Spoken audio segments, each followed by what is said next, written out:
Hi, I am Anil Rawat, tutor of Index Nursing College, Indore. Today we will discuss about diabetes mellitus. Now, first of all, its definition.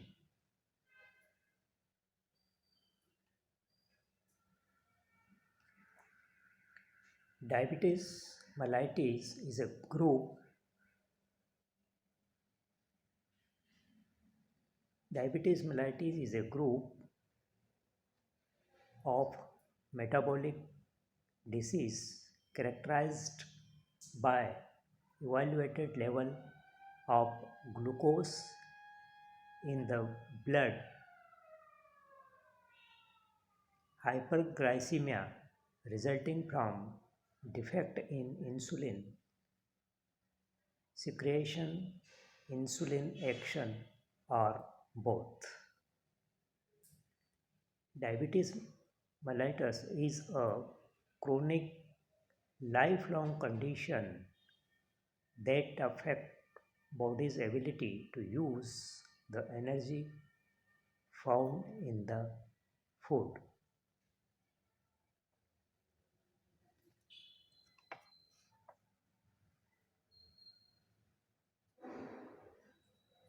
Now, sign and symptoms. Initial symptoms: polyuria, second, polydysplasia, polyphagia,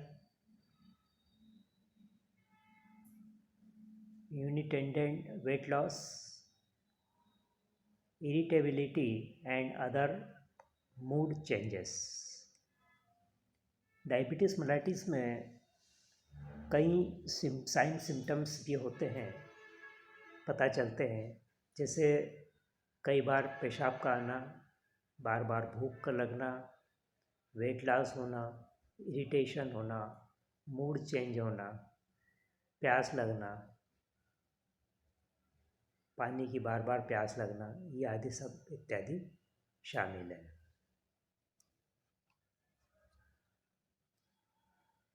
Now, later sign symptoms: perspirations, irritability, wound not heal easily, and trembling. जिन लोगों को diabetes mellitus का रोग हो जाता है, उनको जो घाव कभी हो जाते हैं शरीर में, तो इतनी आसानी से ठीक नहीं होते हैं. उनकी रक्त शर्करा को पहले कंट्रोल किया जाता है, उसके बाद ही वो घाव ठीक होते हैं. इसके अलावा इरिटेबिलिटी होती है,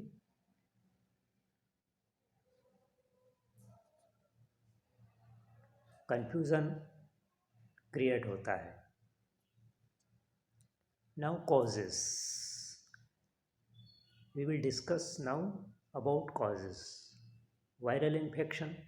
Some research has suggested that the immune system is activated in response to viral infection. As the immune cells and are activated against the virus particles, they are also activated against the beta cells of the pancreas. Virus that have implicated in causation of type 1 diabetes include rubella virus.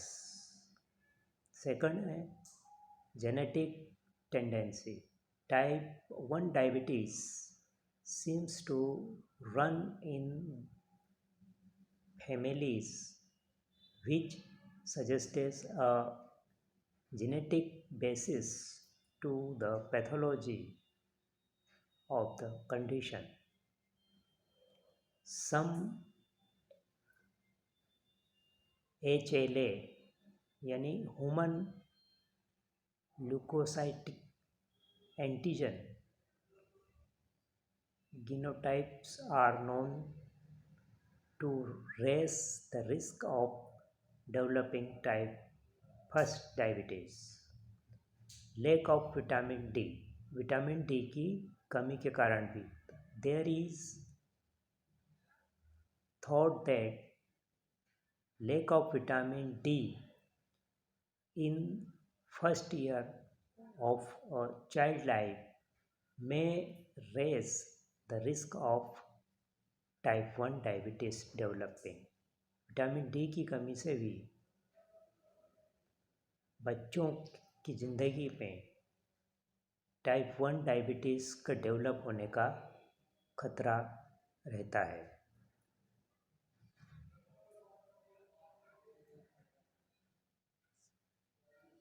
Development of antibodies का development हो जाना। सम research have suggested that the development of antibodies against protein in cow's milk may also lead to development of antibodies that attack the beta cells of the pancreas. The presence of antibodies against pancreatic beta cells is seen in subtype of type 1 diabetes mellitus. Certain drugs and chemicals, कुछ drugs और chemicals भी इसके लिए responsible होते हैं। Certain drugs and chemicals may also play a role in development of type 1 diabetes by destroying the pancreas beta cells. ये drugs और chemicals हमारे पेनक्रियास के बीटा सेल्स को डिस्ट्रॉय करते हैं, जिससे टाइप 1 डायबिटीज़ के डेवलपमेंट में बड़ी भूमिका निभाते हैं। These include chemicals such as pyrrolidine, vector N3 pyridymethyl N-P nitrophenyl urea, which is used as a rat poison and is no longer used in the USA. जैसा कि मैंने आपको बताया कि ये कुछ ड्रग्स और केमिकल्स हमारी पेनक्रियास के बीटा सेल्स को नुकसान पहुंचाते हैं, जिससे कि भी डायबिटीज़ मेलाइटिस को डेवलप होने का मौका मिलता है। और वो मैंने आपको बताया जैसे पायरोनिरोन या पायरिडिमिथाइल N-P नाइट्रोफिनाइल यूरिया, जो कि चूहे के पॉइजन के काम में आते हैं और जो कि यूएसए में प्रतिबंधित है। हमारे यहाँ इसका यूज़ होता है और कई बार ये भी रिस्पॉन्सिबल होते हैं डायबिटीज़ मेलाइटिस के डेवलपमेंट के लिए। An anti cancer and antibiotic agent called streptozotocin used to treat pancreatic cancer also destroy the pancreatic beta cells. इसके अलावा जो एंटी कैंसर और एंटीबायोटिक एजेंट हैं जैसे कि स्ट्रेप्टोजोटोसिन, ये भी हमारे बीटा सेल्स, पेनक्रियास के बीटा सेल्स को डिस्ट्रॉय करने में अहम भूमिका निभाते हैं। कॉजेस, अब इसके कॉजेस के ऊपर हम थोड़ा सा डिस्कस करेंगे।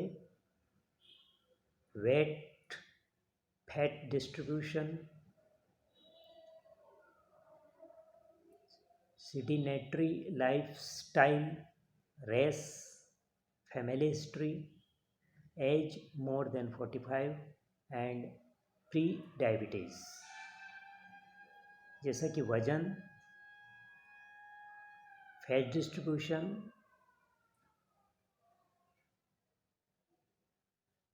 सेडेंटरी लाइफस्टाइल, रेस और फैमिली का बैकग्राउंड और उम्र जो 45 साल से अधिक और pre diabetes.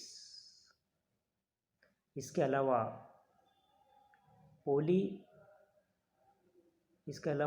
Polycystic ovary syndrome, body mass index higher than 25, removal of pancreas. इसके अलावा pre diabetes, polycystic ovary syndrome और बॉडी का वेट अधिक होना, जैसे कि body mass index higher than 25 के ऊपर हो जाना, और रिमूवल ऑफ पेनक्रियास भी इसके कॉजेज हैं। नाउ पेनक्रियाटिक एनाटॉमी, इसके बारे में हम थोड़ा पढ़ेंगे। Gland with both exocrine and endocrine functions, 15 to 25 centimeter long, 60 to 100 gram. Location retroperitoneum, second lumbar vertebral level, extend in a oblique transverse position, part of pancreas, head, neck, body and tail.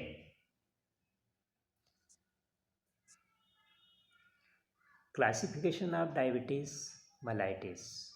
Diabetes mellitus को हम दो तरीके से classified कर सकते हैं, type 1 diabetic mellitus and type 2 diabetes mellitus.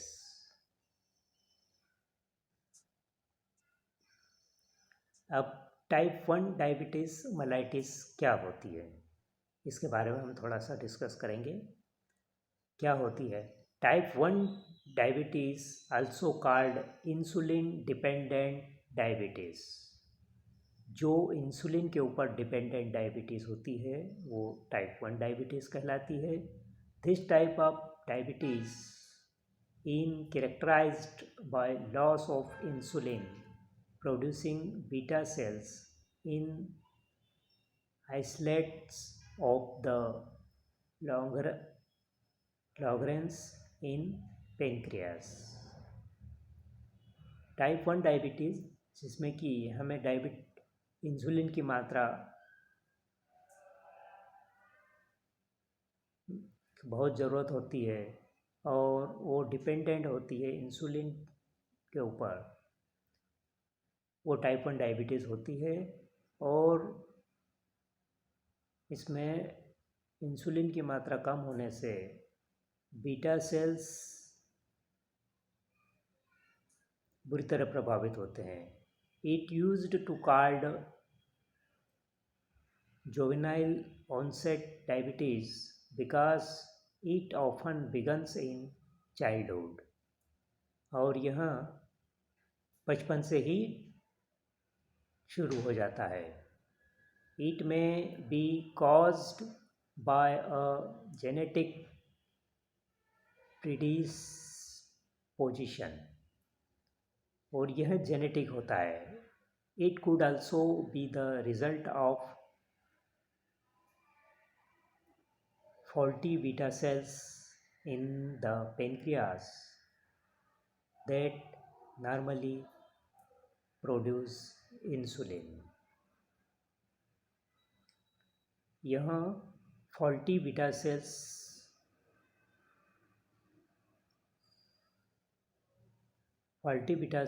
के कारण भी होता है,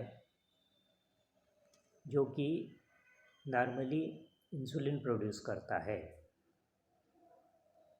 Now, पैथोफिजियोलॉजी। अब इसकी पैथोफिजियोलॉजी क्या है टाइप 1 डायबिटीज़ की?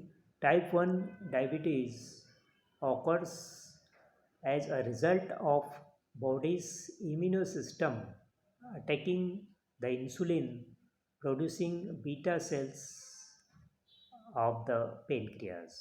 Although it is not clear why this happens, a lack of insulin in the blood mean inadequate amount of glucose are taken up by cells of the body to provide energy for cellular function.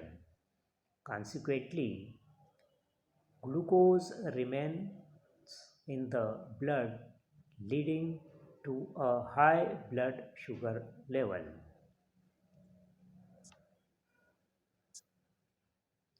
Sign and symptoms of DM1 diabetes mellitus type 1 के sign और symptoms क्या है? First है Kussmaul breathing, abdominal pain, nausea vomiting and कोलिडिस्पेजिया। इसमें बार बार प्यास लगना, उल्टी होना, जी मचलाना और एब्डोमेन पेन, पेट दर्द होना। इसके अलावा हमारी ब्रीथिंग रेगुलर होना शामिल है। पोलीयूरिया, बार बार बहुमूत्र, बार बार पेशाब आना, ये भी इसमें शामिल है। इसके अलावा पोलीफेजिया। Type 2 diabetes mellitus. अब हम टाइप 2 डायबिटीज़ मेलाइटिस के बारे में डिस्कस करेंगे। For the most common form of diabetes is type 2 diabetes, accounting for 95% of diabetes cases in adult. Adult में 95% केसेस टाइप 2 डायबिटीज़ मेलाइटिस के देखे गए हैं। It is used to be called age adult onset diabetes और non insulin dependent diabetes. इसे हम non insulin dependent diabetes भी कहते हैं और यह बहुतायत से एडल्ट में पाई जाती है। Now it's pathophysiology of diabetes mellitus type 2.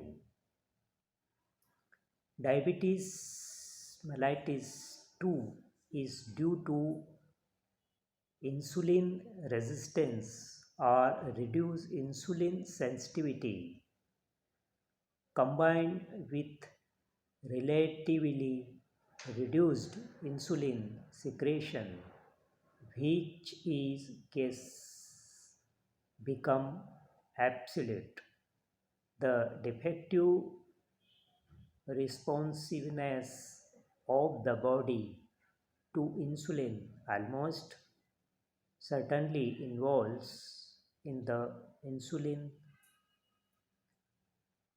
receptor in cell membrane. The pancreas usually produce some insulin. Type 2 diabetes is caused by either inadequate production of the hormone insulin or a lack of response to insulin by various cells of the body.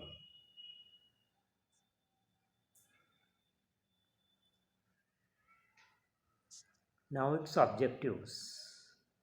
Review the anatomy and physiology of pancreas. Define diabetes mellitus. Define classification of diabetes. Briefly explain type 1 diabetes in pathophysiology, cause and sign and symptoms, and briefly explain type 2 diabetes, its pathophysiology, causes and sign and symptom. Explain diagnostic test or to detect diabetes and describe treatment of diabetes. List down complication of diabetes, describe collaborative care of diabetes and insulin structure, functions and types. Now it's diagnostic test. कौन कौन सी test इसमें होती है? Glycated hemoglobin H1C test, and H1C level of 6.5% or higher on two separate tests indicate that you have diabetes, and H1C between 5.7 and 6.4% indicate pre-diabetes. Below 5.7 is considered normal. जिनके 5.7 अगर इसमें H1C में आता है तो वो नॉर्मल कंडीशन में बताए जाते हैं. Random blood sugar test. Random blood sugar level of 200 milligram per deciliter, 11.1 millimoles per liter or higher suggests diabetes. Random blood sugar में अगर शुगर लेवल, ब्लड का शुगर लेवल 200 मिलीग्राम तक जाता है या 11.1 मिलीमोल्स पर लीटर, तो फिर उसे डायबिटीज़ करार दिया जाता है. दूसरा होता है फास्टिंग ब्लड शुगर, जिसमें खाली पेट ब्लड टेस्ट किया जाता है. मरीज को कहा जाता बिना कुछ खाए पिए ये जांच होती है. Fasting blood sugar level from 100 to 125 mgdl, 5.6 to 6.9 mmol per liter is considered pre-diabetes. If it's 126 mgdl, 7 mmol per liter or higher on two separate tests, you have diabetes. 100 इसमें फास्टिंग शुगर लेवल यदि blood में 100 से 125 से ज़्यादा आता है, 100 या 125 mgdl से ज़्यादा अगर आता है तो उसे डायबिटीज़ की श्रेणी में गिना जाता है. Oral glucose tolerance test. अब ओरल ग्लूकोज टॉलरेंस टेस्ट क्या होती है?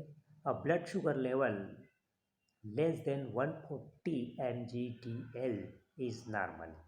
अगर आपका ब्लड शुगर लेवल 140 mgdl से नीचे अगर रहता है तो वह नॉर्मल अवस्था मानी जाती है. Reading of more than 200 mgdl, अगर 200 mgdl से ज़्यादा अगर रीडिंग आती है आफ्टर 2 आवर्स इंडिकेट्स डायबिटीज़, तो उसे डायबिटीज़ इंडिकेट किया जाता है अगर वो 200 mgdl से ज़्यादा अगर आ रही है. Reading between 140 and 199 mgdl indicates pre diabetes. अगर आपका ब्लड शुगर लेवल 140 से 199 mgdl के बीच में अगर आता है तो वो प्री डायबिटीज़ इंडिकेट माना जाता है. Now monitoring blood glucose. Blood glucose को कैसे मॉनिटरिंग किया जाता है? Self monitoring of blood glucose स्वयं कर सकते हैं। दूसरा है allows self management decisions regarding diet, exercise and medication. आपके खुद को अनुशासित रूप से अगर आपने तो भी आप इसको मॉनिटरिंग कर सकते हैं, जैसे अपनी डाइट पर कंट्रोल, एक्सरसाइज और मेडिकेशन के जरिए। Important for detecting episodic hyperglycaemia and hypoglycaemia and patient education is crucial. और पेशेंट को इस बारे में एजुकेटेड किया जाए।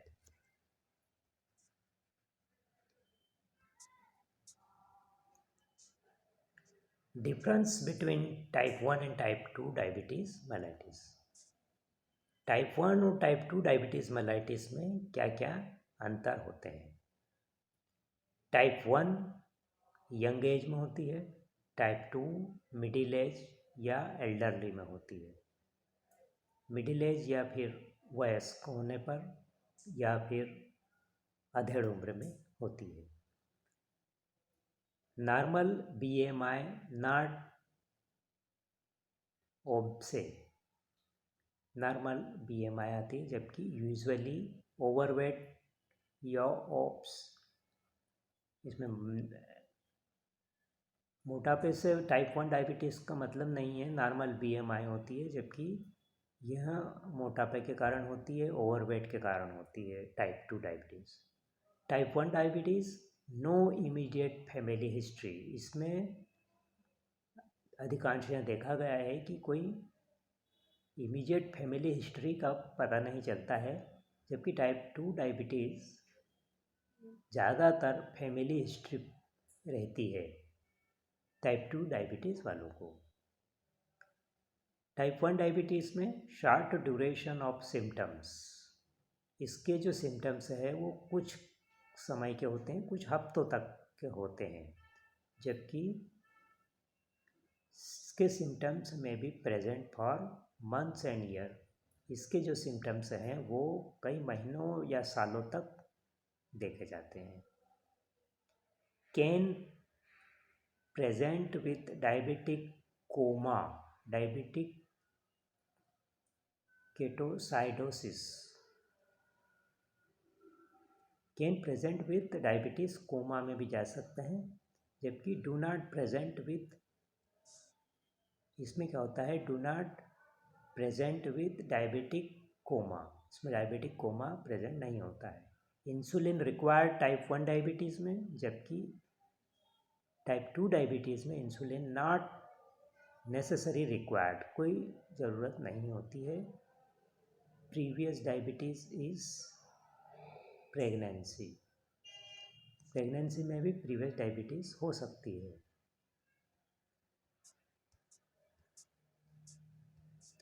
What is insulin and how does it work, insulin क्या होती है और वो कैसे कार्य करती है, अब हम इस बारे में थोड़ा सा पढ़ेंगे।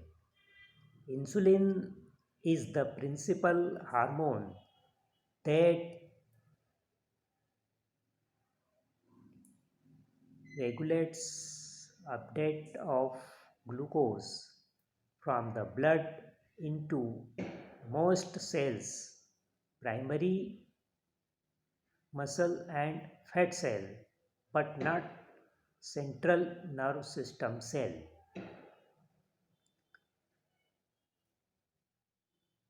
Therefore, deficiency of insulin or the insensitivity of its receptors plays a central role in all forms of diabetes mellitus. Insulin की डिफिशियंसी को या इंसुलिन के रिसेप्टर्स को play central role from all diabetes में, तो उसमें ये जो इंसुलिन है वो सभी प्रकार की डायबिटीज़ मेलाइटिस में अपना रोल अदा करता है। Most of carbohydrates in the food are converted within a few hours to monosaccharide glucose। ज़्यादातर हमारे भोजन को कार्बोहाइड्रेट्स में कन्वर्टेड करता है कुछ ही घंटों में, और ये कार्बोहाइड्रेट्स को कन्वर्टेड करता है मोनोसेक्राइड ग्लूकोज में। The principal carbohydrate found in blood and used by the body as fuel. Now insulin is released into the blood by beta cells. Beta cell से हमारी बॉडी में इंसुलिन रिलीज्ड होता है। Found in the islets of Langerhans in the pancreas, the responding to rising level blood glucose typically after eating.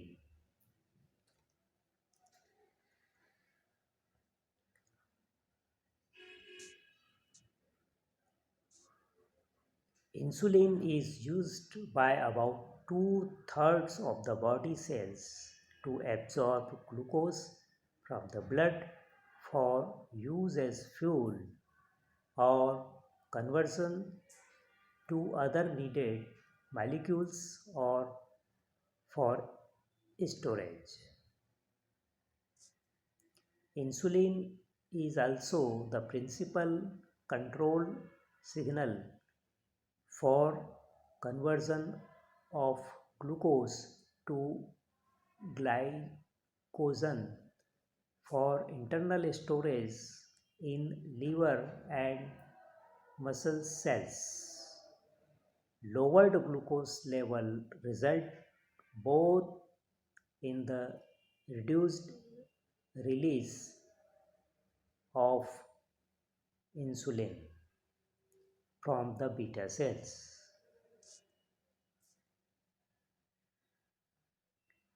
If the amount of insulin available is sufficient, if cell respond poorly to the effects of insulin, means insulin insensitivity or resistance, there can be persistent high levels of blood glucose, poor protein synthesis, and other metabolic derangements such as acidosis. Now acute complications. इसमें acute complications क्या आ सकते हैं? First है diabetic ketoacidosis, hyperglycaemia, hyperosmolar state, hypoglycaemia.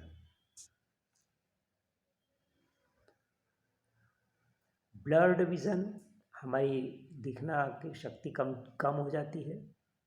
विजिनल yeast infection in female, vaginal infection भी हो सकता है महिलाओं में। And balanitis, inflammation of penis,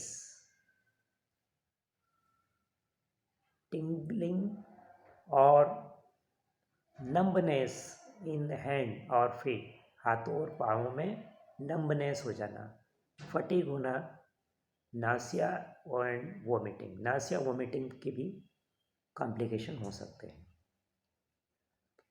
chronic complications, chronic complication क्या हो सकते हैं इसमें? क्रोनिक कॉम्प्लिकेशन वेस्कुलर या डिसीज। वेस्कुलर डिसीज में होता है microvascular and microvascular. Diabetic neuropathy, diabetic nephropathy, diabetic retinopathy, diabetic cardiomyopathy and diabetic angiopathy. Diabetic mellitus collaborative care, patient को टीचिंग करके, न्यूट्रिशनल थेरेपी के ज़रिए, और ड्रग थेरेपी दवाओं के ज़रिए, exercise, self monitoring of blood glucose, और ब्लड ग्लूकोज को खुद से मॉनिटरिंग करके भी हम इसकी कोलैबोरेटिव केयर कर सकते हैं। न्यूट्रिशनल थेरेपी, इसके अंतर्गत within the context of an overall healthy eating plan, a person with diabetes can eat the same foods as persons without diabetes. हम न्यूट्रिशनल एंड डाइट की शिक्षा दे करके भी उसका डाइट प्लान तैयार करें और वही खाना पर्सन को दिया जाए, लेकिन किस तरह से दिया जाए कि ताकि उसकी डायबिटीज़ कंट्रोल रहे। Overall goal of nutritional therapy, इसके अंतर्गत assist people to make changes in nutrition and exercise habits that will lead to improve metabolic control.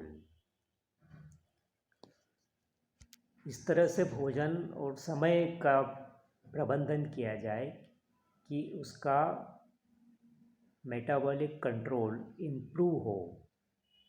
उसमें एक्सरसाइज भी शामिल की जाती है, जिससे कि हम डायबिटीज़ मेलाइटिस को कंट्रोल कर सकते हैं। फूड कंपोजिशन, इसके अंतर्गत meal plan develop with dietitian के साथ मिल करके हम मील प्लान को डेवलप करें। न्यूट्रिशनली बैलेंस्ड हो, does not prohibit the consumptions of any one type of food. एक ही फूड पर हम डिपेंड नहीं रहें। Does not prohibit the consumption of any one type of food. इस तरह से हम नाउ सेकंड है एक्सरसाइज। कसरत के द्वारा, एक्सरसाइज के द्वारा हम इसको किस तरह से डायबिटीज़ पर कंट्रोल कर सकते हैं।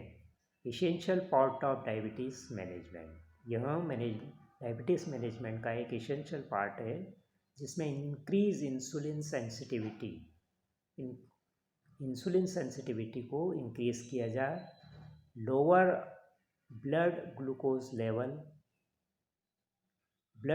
लेवल को लो किया जाए, डिक्रीज इंसुलिन रेजिस्टेंस को डिक्रीज किया जाए, टेक स्मॉल कार्बोहाइड्रेट स्नैक्स, हम ऐसा नाश्ता लें जो जिसमें कि स्मॉल अमाउंट हो कार्बोहाइड्रेट्स के। Q 30 minute during exercise to prevent hypoglycemia, जिससे हाइपोग्लाइसीमिया को रोका जा सके। 30 मिनट एक्सरसाइज आफ्टर मील्स, खाना खाने के बाद में exercise plans should be individualised, ये व्यक्तिगत होना चाहिए एक्सरसाइज का प्लान, जिसे जैसा उचित लगे, लेकिन एक्सरसाइज ज़रूर करें। Monitor blood glucose levels before, during and after exercise, और हम ब्लड ग्लूकोज लेवल को देखें एक्सरसाइज के पहले, एक्सरसाइज के दौरान और एक्सरसाइज के बाद में, क्या उसका हमारे फ़र्क पड़ा है हमारे ग्लूकोज लेवल पर। Thank you.